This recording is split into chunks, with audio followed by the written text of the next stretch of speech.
Hello my beautiful souls, welcome to my YouTube channel tarot with Shivi triple eight. Dear, कैसे हैं आप सभी लोग? आई होप आप सभी लोग बहुत अच्छे हैं, बहुत अच्छे से अपने नवर्क कर रहे हैं। चैनल पर आए रिक्वेस्ट करूंगी सब्सक्राइब करें इस चैनल को। वीडियो पसंद आता है तो लाइक दिस वीडियो। ओके, तो शुरू कर लेते हैं हम आपकी रीडिंग। देखते हैं कि आप दोनों एक दूसरे को इस वक्त लेकर क्या सोच रहे हो। इस वक्त आप दोनों के मन में एक दूसरे को लेकर क्या है। यहाँ पर जो हम एनर्जीज लेंगे वो आपकी सोच, आपके पर्सन की सोच आपको लेकर। यहाँ पर जो हम एनर्जीज लेंगे उसमें आपकी सोच आपके पर्सन को लेकर, दोनों की एनर्जीज, यहाँ आपके पर्सन की, यहाँ आपकी। ठीक है, शुरू करते हैं। प्लीज़ गाइड करें यूनिवर्स, मेरे जो व्यूअर्स हैं उनके पर्सन को लेकर क्या सोच रहे हैं। मेरे जो व्यूअर्स हैं उनके पर्सन को लेकर क्या सोच रहे हैं। मेरे जो व्यूअर्स हैं उनके पर्सन को लेकर क्या सोच रहे हैं।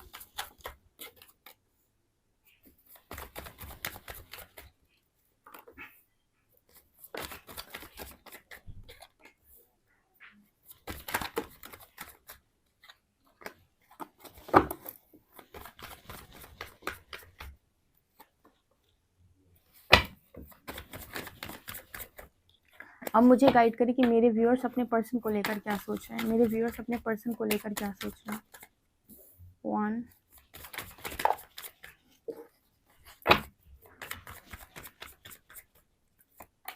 2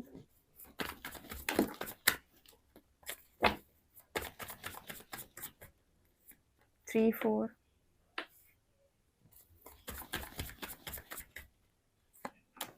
5। बॉटम से है एनलाइटनमेंट। वाओ, बॉटम से है enlightenment, interesting.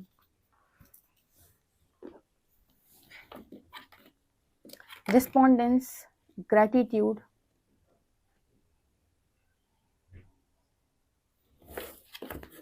Soulmate, recovery, and यहाँ पर है सर्विस। ठीक है, यहाँ पर है सेल्फ वर्थ, गॉसिप,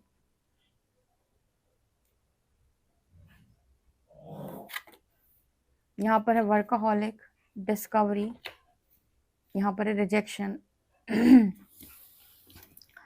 तो मेरे व्यूअर्स की पर्सन मेरे व्यूअर्स को लेकर इस वक्त क्या सोच रहे हैं। मुझे यहाँ पर ऐसा नज़र आ रहा है कि आपके पर्सन जो हैं, पास्ट में अगर इस पर्सन ने आपको डिस्टॉर्ट किया है बहुत ज़्यादा, ठीक है, मतलब होता है ना कि आप चीखते चिल्लाते रहे या आप परेशान होते रहे और इस पर्सन ने आपको डिस्टर्ब किया, बार बार ट्रिगर करके, बार बार सेम चीज़ करके, और आपकी एनर्जी एकदम इम्बैलेंस हो गई थी, या आप लो पर चले गए थे पूरी तरीके से, या आप अनियंत्रित हो गए थे, या फिर ये भी कह सकते हैं कि आप वो व्यवहार करने पर मजबूर हो गए थे जो आपको लगता है कि ये आपका एक्चुअल बिहेवियर है ही नहीं। आप वो व्यवहार करने के लिए तैयार हो गए थे जो आपको लगता है कि ये मेरा एक्चुअल बिहेवियर नहीं है, ये मैं किस तरीके से बिहेव कर रहा हूँ। आपके पर्सन को वो समय या समय पर याद आ रहा है कि कैसे इस पर्सन ने आपको डिस्टर्ब किया हमेशा। आज यूनिवर्स इस पर्सन को शायद रियलाइज़ करवा रहे हैं कि आपके अंदर जेलसी थी, आपके अंदर कंपटीशन था, आपने अपने पार्टनर को पार्टनर की तरह ना समझकर उसके साथ कंपटीशन किया है, या आपने उसकी एनर्जी को डिस्टर्ब करने की कोशिश की है, जबकि आपको उसकी एनर्जी को बढ़ाने में मदद करनी चाहिए थी। हम जब ऐसे लोगों के बीच में रहते हैं जो हमसे प्यार करते हैं, जो हमारा ध्यान रखते हैं, जो हमारा ख़्याल रखते हैं, जो हमें गंदे शब्द बोलने से पहले रुकते हैं, जो सोचते हैं कि अगर हमसे कुछ गलत बोल देंगे तो हम पर क्या बीतेगी, ऐसे लोगों के साथ आपकी सोल बहुत पीस में और शांति में रहती है। ठीक है, ये वो लोग हैं जो आपकी एनर्जी को हाई करने में मदद करेंगे। लेकिन इसी जगह पर आप कितने भी अच्छे इंसान हो, कितना भी आप लोगों का करते हो, अगर लोग आपसे बदतमीजी करते हैं, आपसे गंदे शब्द बोलते हैं, आपको बात बात में ताने देते हैं, नीचा दिखाते हैं, ठीक है, आपको परेशान करते हैं, आपको बार बार मतलब सेम चीज़ पर ट्रिगर करते हैं, आपको अनियंत्रित कर देते हैं, आपको मजबूर कर देते हैं चिड़चिड़ बनाने पे, मतलब मजबूर कर देते हैं वो चिड़चिड़ करने पे, या फिर आपको चिड़चिड़ा बना देते हैं जो लोग, वो कहीं ना कहीं डेफिनेटली आपके लिए ऐसे ही लोगों को हम कहते हैं टॉक्सिक लोग। ठीक है, ये वो लोग हैं जो टॉक्सिक हैं आपके लिए पूरी तरीके से, ये आपकी सोल को पीस नहीं दे रहे, हार्म कर रहे हैं। तो अगर इस पर्सन ने इस लेवल की चीज़ें आपके साथ की हैं या टॉर्चर किया है, तो यहाँ पर मुझे ऐसा लगता है कि ये सारी चीज़ें इस पर्सन को रियलाइज़ कराई जा रही हैं कि आप कभी पार्टनर के तौर पर सामने वाले के साथ नहीं रहे। आपने हमेशा उसे डिस्टर्ब करने की कोशिश की और फिर एक्शन का रिएक्शन आता है। जब आप किसी को इस तरीके से टॉर्चर करोगे तो वो भी रिएक्ट करेगा। जब वो रिएक्ट करेगा तो फिर कनेक्शन नहीं चलेगा। फिर वो वहाँ पर वो कनेक्शन हो जाता है टॉक्सिक, टॉक्सिसिटी बढ़ जाती है। फिर आपको लगे कि यार मुझे पार्टनर अच्छा नहीं मिला उसने मुझसे, क्योंकि ये तो सबको याद रहता है कि मेरे साथ क्या हुआ। ये किसी को समझ में नहीं आता कि मैंने सामने वाले के साथ क्या किया। मतलब उसका पेन नहीं समझ में आता है, अपना पेन बराबर समझ में आता है कि उसने मेरे साथ ऐसा कर दिया, उसने मुझे ऐसा बोल दिया, उसने मेरे को ये कह दिया। तो यहाँ पर जो एनर्जी आ रही है वो, अब यहाँ पर जो एनर्जी आ रही है वो है रिकवरी की एनर्जी है। ठीक है, इस तरह की जितनी भी चीज़ें हुई थी जहाँ पर आप दोनों एक दूसरे को बहुत इम्बैलेंस कर दिया था, आपके पर्सन के एक्शन की वजह से आपने रिएक्ट कर करके सारी चीज़ें ख़राब की थी, उन्होंने एक्ट कर करके सारी चीज़ें ख़राब की थी। तो यहाँ पर ऐसा नज़र आ रहा है कि सब जगह रिकवरी हो रही है और इस पर्सन को ये रियलाइज़ हो रहा है कहीं न कहीं कि आप एक इस पर्सन के लिए बहुत ही सोलमेट टाइप इंसान थे। ठीक है, आपके पर्सन ने आपको डिस्टर्ब किया तब जाकर आपके रिएक्शन निकले। कई बार आप किसी को ट्रिगर करते हो, वो इंसान जब रिएक्ट करता है तो आप उससे कहते हो कि इसमें इतनी कौन सी बड़ी बात थी, इसमें रिएक्ट करने वाली कौन सी बात थी, इसमें ऐसा करने वाली कौन सी बात। अरे आपको क्या पता कि सामने वाले को कितनी चोट लग गई, उसको कितना गहरा लग गया। आप तो दूर से बोल रहे हो कि इसमें कौन सी बड़ी बात थी, क्योंकि आप उस जगह पर खड़े नहीं हो ना, तो आपको लगेगा कितनी छोटी सी बात है। उस जगह खड़े होते तो आपको समझ में आता कितना पेन हुआ है उसे। तो हम जब दूसरों की दृष्टि से कोई भी चीज़ देखते हैं तो ऐसा लगता है बहुत नॉर्मल है। जब हम उसी जगह उसका पेन महसूस करते हैं तब समझ में आता है, और इसी को कर्म बोलते हैं। कर्म का सिद्धांत और कुछ नहीं, परमात्मा आपको उसी सिचुएशन में ले जाकर खड़ा कर देता है जिस सिचुएशन में आपने किसी को कभी डालकर जजमेंट क्रिएट की होती है कि तुम तो ऐसे हो। तो भाई किसी को भी किसी भी सिचुएशन में जजमेंट ना दी जाए, या फिर उसको आप समझने का प्रयास करो, क्योंकि ताली हमेशा दो हाथ से बजती है, एक हाथ से नहीं बजती। तो अगर कनेक्शन सोलमेट का है, तो अगर आपके पर्सन ने ये कहा कि नहीं तुम कम अच्छे हो, तुम्हारे ऊपर और अच्छी चीज़ें होनी चाहिए थी, ऐसा वैसा, तो अपने अंदर देखो पहले कि तुम्हारे अंदर कौन सी अच्छाइयाँ हैं।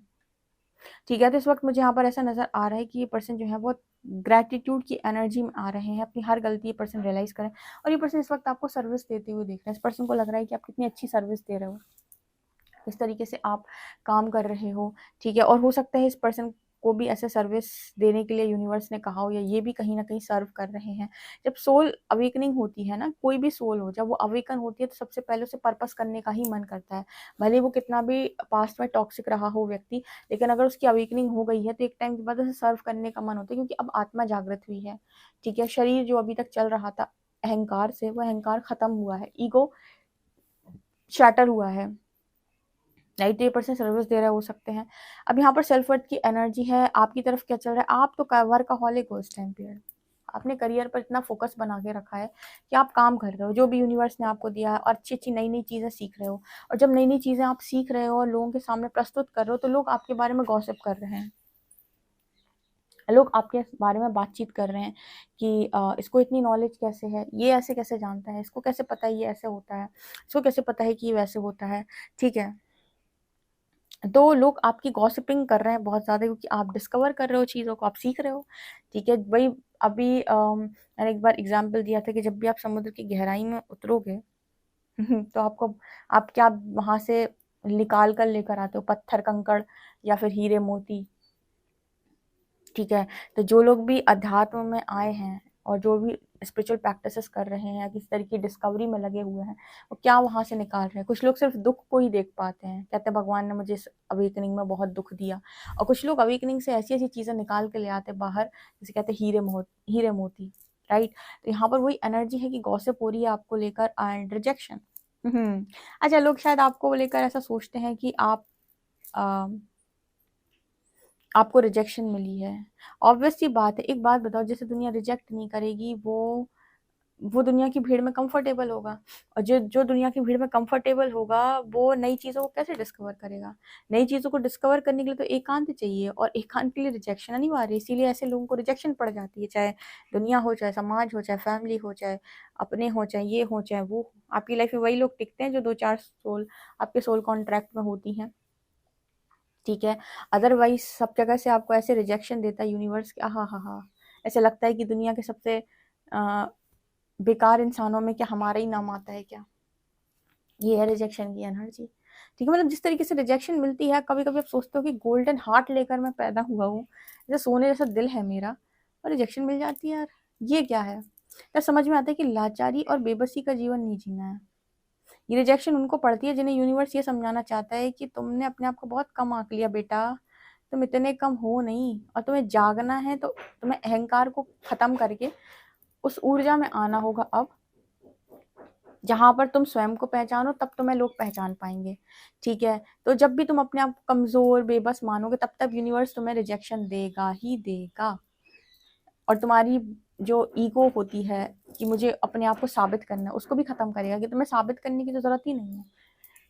तुम पहले से बने बना हो, तुम्हें थोड़ा पॉलिश करने की जरूरत है। ठीक है, और जिस दिन तुम्हारी सच्चाई तुम्हें समझ में आ गई, दुनिया को ऑटोमेटिक समझ में आ जाएगी।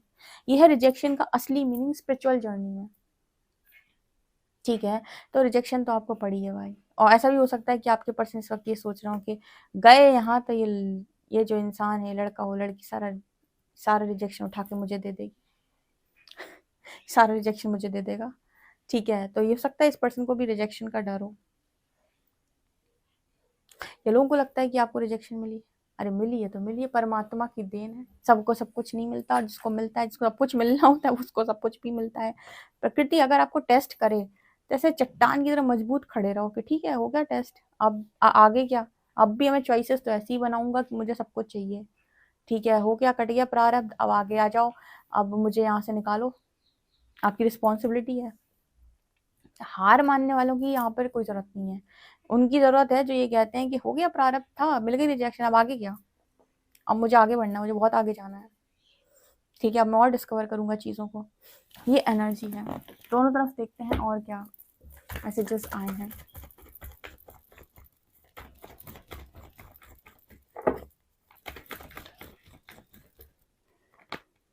किंग ऑफ पेंटिकल्स, वेट,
जिन्होंने आपको नीचे गिराने की कोशिश की थी, नीचे दिखाने की कोशिश की थी, वो तो आपको ऐसी पोजीशन में देखेंगे ना, क्योंकि दिमाग के तार खुल जाएंगे पूरे। ठीक है, high priestess, hierophant and judgement. अगर आपके पार्टनर की फैमिली से भी आपको रिजेक्शन पड़ी थी, या इनकी फैमिली, या इनसे, या इनके जो भी चीज़ें थी, वहाँ भी सबको नज़ारे देखने को मिलने वाले हैं। पेज ऑफ शॉर्ट्स की एनर्जी हो सकता है देख रहे हो सोशल मीडिया पे। आपका पर्सन जो है वो स्टेबिलिटी की फिराक में रहता है। ये आदमी जो भी है जो भी लड़का है, लड़की पता नहीं आदमी वर्ड क्यों निकला मुंह से। ठीक है, ये जो भी इंसान है, इसकी सिर्फ एक ही चीज मुझे जो यहाँ पर दिखाई दे, एक विचार जिस पर्सन के मन में चलता है, वो क्या, कि मुझे स्टेबिलिटी चाहिए। वो हर जगह स्टेबिलिटी ढूंढता घूमता है, कहाँ स्टेबिलिटी, वहां मैं चला जाऊं। और इसी चक्कर में हमेशा क्रॉस रोड पर रहता है। मतलब ये व्यक्ति हमेशा बेहतरीन की तलाश में घूमता है। जैसे लेंस लगा के इस पर्सन को यही देखना कि बेहतर क्या है। और इसी वजह से ये इस पर्सन का ये इस पर्सन की डेविलिश एनर्जी है। ठीक है, कि आप बेहतर की तलाश में हो, जबकि आप बेहतर बनने की कोशिश नहीं कर रहे हो।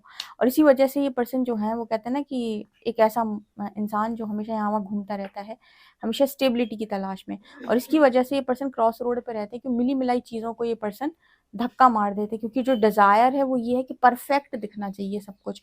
एंड चैरियट कार्ड यहाँ पर यही कारण है कि इस पर्सन का एक्शन नहीं आता, या फिर ये जो विचलित एनर्जी होती है ना, वो यही है। अगर ये पर्सन आपको भी, जैसे मैंने पहले ही बताया था कि अगर ये पर्सन आपको भी डिस्टर्ब देख लेंगे तो ये आपसे भी मूव ऑन कर जाएंगे, और इसको आपको डिस्टर्ब करने में इसी व्यक्ति का हाथ होगा, क्योंकि डेविल एनर्जी इस पर्सन के अंदर है। मतलब नकारात्मकता उस व्यक्ति के भीतर भरी हुई है, और अगर इस नकारात्मकता से ये पर्सन आपको ट्रिगर करेंगे तो आपके जो रिएक्शन आएंगे उससे आप ही को जजमेंट मिलेगी और आप ही को लाइफ से बाहर का रास्ता दिखाया जाएगा इस 2 ऑफ शॉर्ट्स की एनर्जी की वजह से। इसका मतलब तो जो मैंने अभी रीडिंग में पहले बोला था उन कार्ड्स को देख के कि इस पर्सन ने आपकी एनर्जी को पहले भी डिस्टर्ब किया है, और जब एक्शन का रिएक्शन आया तो इस पर्सन ने अपनी अपनी वो कहते हैं ना अपना जो रास्ता है वो बदल लिया। ये पर्सन नहीं समझ पाए कि डेविलिश एनर्जी इस पर्सन के अंदर है, और जैसे ये पर्सन आपसे दूर हुए, ठीक है, यहाँ पर हाई प्रीस्टेस एंड हेरोफेंट की एनर्जी आ गई, आपके अंदर का गुरु जागृत हो गया, आपके अंदर की इंट्यूशंस, आपके अंदर की वो हाई प्रीस्टेस साइकिक पावर सारी जागृत हो गई, क्योंकि आप तो ऑलरेडी ये थे। इस पर्सन की एनर्जी में जाते ही आप वो डिस्टॉर्ट और डिस्पोंडेंस कार्ड के साथ ऐसे हो गए थे, आधे पागल से। पागल करने में इस पर्सन का हाथ था, और जब उसने देखा कि आप तो पागल जैसे हैं, एक्शन का रिएक्शन देते हैं, तो वो खुद ही निकल गया। क्यों? क्योंकि वो स्टेबिलिटी चाहता है हर जगह, ठीक है। उसने आपको rejection they the, 2 of shorts, कि वो डिस्टॉर्टेड व्यक्ति को एक्सेप्ट नहीं करना चाहता, वो चाहता है डिविनिटी। तो डिविनिटी भैया अपने अंदर लानी पड़ेगी। राक्षसों को डिवाइन कैसे मिल सकते हैं? राक्षस भी जब तपस्या करते थे ना, तो पहले अपनी डिविनिटी में आते थे, तब भगवान आते थे, उनके सामने प्रकट होते थे, कहते थे मांगो वत्स, क्या वरदान चाहते हो। वो बात अलग है कि वरदान पाने के बाद फिर वो राक्षस वाली हरकत करते थे, लेकिन जब उन्होंने वो तपस्या की होती तब वो डिवाइन बन चुके होते हैं। जब वो अपनी दैवीय गुणों में आ जाते हैं पूरी तरीके से, वो वरदान पाने के बाद वापस राक्षस बन जाते थे, ठीक है। तो अगर आपको है कि मुझे डिविनिटी चाहिए किसी में, किसी व्यक्ति में, तो तुम्हें पहले डिविनिटी में आना होगा ना। ऐसे थोड़ी ना तुम्हें डिविनिटी मिली जा रही है। और मान लो अगर तुम्हारा लक इतना अच्छा है, पूर्व जन्म के कर्म इतने अच्छे, कोई मिल गया, तो तुम फिर वही हरकतें करोगे कि उसको अपनी एनर्जी उसमें ट्रांसफर करके और फिर वो रिएक्शन निकलवाओगे उससे, फिर उसी को अपनी स्टेबिलिटी के चक्कर में धक्का मार के निकल जाओगे। और जैसे ही वो इंसान अपनी एनर्जी पूरी खींचेगा, ठीक है, और अपने वापस स्वरूप में आएगा, उस दिन तुम पछताओगे, क्योंकि वो इंसान तुम्हारी वजह से ऐसा बेवकूफ सा डिस्टॉर्टेड हो गया था। वो ऐसा रियल में नहीं था, वो रियल में तो हाई प्रीस्टेस हेरोफेंट जैसा इंसान था, ठीक है, जिसके अंदर बहुत प्रकाश और बहुत ही तेज इंट्यूशन जिसके काम करते हैं। तुम्हारी वजह से, तुम्हारी इस नकारात्मकता की वजह से उसके इंट्यूशन काम करना बंद कर दिए थे, क्योंकि वो तुम्हारी एनर्जी फील्ड में आके बर्बाद हो गया। और ये डेविल अगर तुम्हारे अंदर 90% और 95%, तो उसी को हम नार्सिसिस्ट बोलते हैं। ये डेविल तुम्हारे 60% से ऊपर है तो उसी को हम नार्सिसिस्ट बोलते हैं। ये डेविल तुम्हारे अंदर अगर 2-4% में है तो 2-4% देखो मिल ही जाएगा, हर किसी के अंदर थोड़ी बहुत डोमिनेटिंग एनर्जी होती है। बट अगर किसी के अंदर ये 30-40% से ऊपर चला है, 40-50% से ऊपर, तो मतलब उसको आप नार्सिसिस्ट घोषित कर दो, ठीक है। अब डेविलिश एनर्जी क्या क्या होती है वो तो आपको बहुत अच्छे से मालूम है, ठीक है। राक्षस प्रवृत्ति की गुण, राक्षस भी ठीक है, तो ये एनर्जी निकल के आ रही है, तो प्रॉब्लम आप में कम, इस पर्सन में ज़्यादा थी, ठीक है। जब आप अपने शुद्धिकरण से जाएंगे तो आपको समझ में आया कि मैं ऐसा इंसान कभी था ही नहीं, इसके साथ रहकर मैं ऐसा हो गया था। कितना एक्यूरेट आपको ये समझ में आ गया, या किसको लगता है कि हाँ ये बात सच है, मुझे कमेंट सेक्शन में बताइएगा। पर्सनली रीडिंग के लिए आप मुझे व्हाट्सएप कर सकते हैं। वीडियो पसंद आए तो like this video, subscribe my channel. Thank you guys.